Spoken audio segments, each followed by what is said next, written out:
Regenerative abilities in humans. जब हमारा body खुद को रिपेयर करता है, हम ह्यूमंस को अक्सर लगता है कि हमारा बॉडी लिमिटेड है और इंजरीज या डैमेज के बाद सिर्फ ट्रीटमेंट से हील होती है, लेकिन साइंस कहता है कि हमारे बॉडी में रीजनरेटिव एबिलिटीज़ भी होती हैं। ये वो अमेजिंग पावर्स हैं जिसे हमारे टिश्यूज़ और सेल्स अपने आप रिपेयर या रीग्रो कर सकते हैं।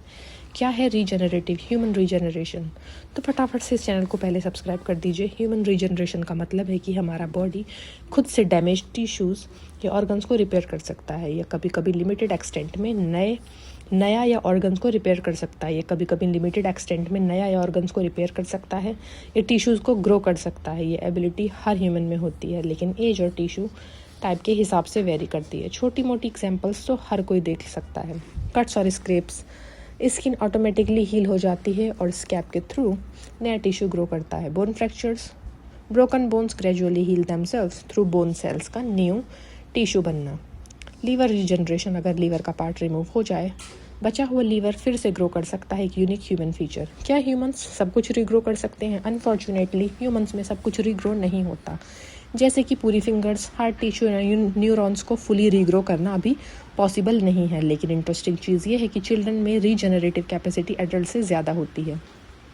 एग्जाम्पल, बच्चों की फिंगर टिप्स अगर कुछ कंडीशन में कट हो जाए, स्पेशली नेल के पास, तो कभी कभी वो नेचुरली रीग्रो हो जाती है। एडल्ट्स में ये ऑलमोस्ट इम्पॉसिबल होता है। हार्ट और ब्रेन टिश्यू में लिमिटेड रिपेयर होता है और मोस्टली स्कार टिश्यू फॉर्म हो जाता है instead of fully functional tissue. Science के पीछे का mechanism. Human regeneration largely stem cells और ग्रोथ फैक्टर्स पर डिपेंड करता है। स्टेम सेल्स वो स्पेशल सेल्स होते हैं जो डिफरेंट टाइप्स ऑफ सेल्स में कन्वर्ट हो सकते हैं और इंजर्ड टिश्यू को रिपेयर करते हैं। स्किन हीलिंग में फाइब्रोब्लास्ट और कैरोटिनोसाइट्स एक्टिवली काम करते हैं। बोन हीलिंग में ऑस्टियोब्लास्ट नई बोन टिश्यू बनाता है। लीवर रीजनरेशन में हीपाटाइसोसाइट्स डिवाइड होकर पुराने लीवर का स्ट्रक्चर रिस्टोर करते हैं। रिसर्च कहते हैं कि इम्यून सिस्टम और ब्लड सप्लाई भी रीजनरेशन में क्रिटिकल रोल प्ले करती है। अगर इन्फ्लेमेशन प्रॉपर लेवल में हो और टिश्यू को ऑक्सीजन और न्यूट्रिएंट्स मिलते रहें तो रीजनरेशन ज़्यादा एफिशिएंट होता है। Medical implications. रीजनरेटिव मेडिसिन एक रैपिडली ग्रोइंग फील्ड है। साइंटिस्ट और डॉक्टर्स अब stem cell therapy, tissue engineering और ऑर्गेनॉइड्स का यूज़ करके ह्यूमन रीजनरेशन को एनहेंस करने की कोशिश कर रहे हैं। Stem cell therapy heart attack के बाद डैमेज हार्ट टिश्यू को रिपेयर करने के लिए, स्किन ग्राफ्ट्स और बायो इंजीनियर्ड स्किन बर्न्स और वुंड्स के लिए। लिम्ब रीजनरेशन रिसर्च, फ्यूचर में फिंगर या लिम्ब रीग्रोथ पॉसिबल हो सकता है।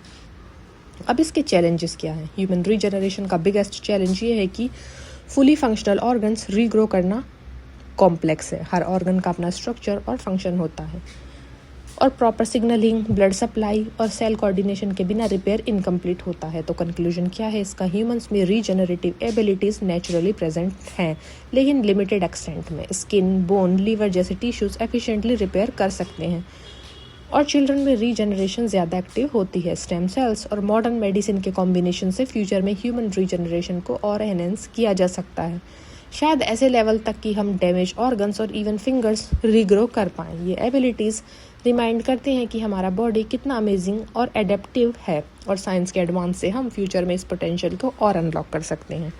तो फटाफट से साइंस से जुड़े ऐसे ही और इंटरेस्टिंग टॉपिक्स के लिए इस चैनल को आज ही सब्सक्राइब कीजिए।